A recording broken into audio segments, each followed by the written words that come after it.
Ерөнхий сайд сайхан билгийг огцруулах асуудлыг өнөөдрийн улсын их хурлын нэгдсэн хуралдаанд хилцэх байсан ч завсрал гарсан. Тэгвэл сайхан билгийн толгойсон засгийг унгах хинд ашигтай вэ? Хин эндээс хожих вэ? Хин үр дагаврыг хүртэх вэ гэдэг асуултууд урган гарч ирлээ. Мэдээж засаг огцрох донцлогоонд иргэд өртөж эдийн засгийн байдал улам саарамгжин гэдгийг эдийн засагч анхааруулж байна. Ерөөсөө эдийн засаг тийм доктортой нөхцөл их чухал байдаг л да. Тэгэхээр чин зэрэг одоо засаг огцорхоор одоо дарга шийдвэр гаргадаг хүмүүсийн бас орон тоонууд ингэж солигдож эхэлнэ. Тэр болгон дээр тодорхойгүй байдлууд үүсэх учраас ахаал бизнесүүд хүлээлтийн байдалд орно л гэсэн. Засгийн газар доктортой байж гэмээн улс орны хөгжил, гадаад дотоод худалдаа, гадаадын хөрөнгө оруулалт нэмэгдэх гэгчлэн олон сайн дүр зургийг бий болгодог. Гэтэл эдийн засгийн хүндрэлтэй байгаа энэ үед засгийг огцруулах асуудал ярих нь буруу гэдгийг иргэд хэлсэн. Мөн 2016 оны сонгуул болох гэж байгаа энэ үед дахин шин засаг байгуулж цаг хугацаа алдах шаардлага байх уу гэдгийг онцоллоо. Сайхан билгийн засгийн газрыг муу ажиллаж ийн гэж хэлэхгүй. Гэхдээ бас одоо тодорхой хэмжээний алдаатай бодлого шийдвэрүүдийг гаргаж байгаа юм би.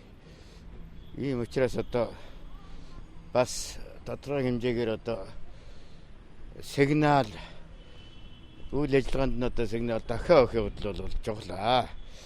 За яг огцрохын тухайд бол одоо хэдхэн сарын дараа шинжлэхт сонгуул болох гэж байгаа учраас энэ хооронд бол огцруулчаа дараад нь засгийн газраа байгуулад ингэсээр байтал бол ямар ч үр дүнгүй болно. Ийм учраас одоо ямар ч байсан сонгуул болтол байж яхан зөв болоо гэж бодож байна. Байсыг л нэг янз янзаар л огцруулах юм. Нэг заавал огцруулах шаардлага байдаг ч юм уу ч юм уу. Ер нь огцруулах нь бол миний буруу гэж боддоо шүү дээ.